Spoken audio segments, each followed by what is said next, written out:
अभिनंदन पवन, वेल प्लेड यार. बँड वाले थोडा वेळ आवाज कमी करा. कडक खेळलाय. बंद करा. पवन थोडंसं थांबायचंय पवन, कारण एवढी मोठी स्पर्धा आहे, प्रत्येकाला बोलावं लागणार आहे.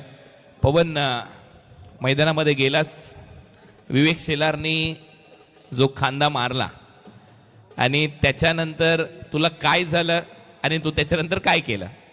नक्कीच हा बॅटल तर 2 आठवड्यापूर्वीच चालू होता की आपली मॅच लागावी. तो मला बोलत होता आणि मी पण त्याला बोलत होतो की मॅच लागावी, आणि ते झाला आणि होऊन गेला आहे. तू चौकार मारत होता मगाशी, एक फ्लिकचा शॉट, जशी बंदुकीतून गोळी निघाली तसा चौकार गेला आणि त्याच्यानंतर विवेक शेलारचे हात डोक्यावर गेले. परत एक वेळा तू त्याला जाऊन धडकला. त्याच्यानंतर काय बोलत होते तुम्ही खेळपट्टीवर?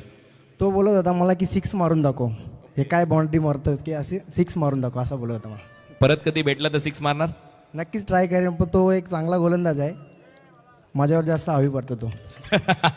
अभिनंदन, तो एक चांगला गोलंदाज आहे.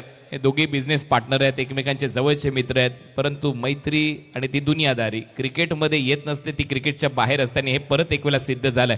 आता पुढचा पारितोषिक आपण देणार आहोत. या स्पर्धेचा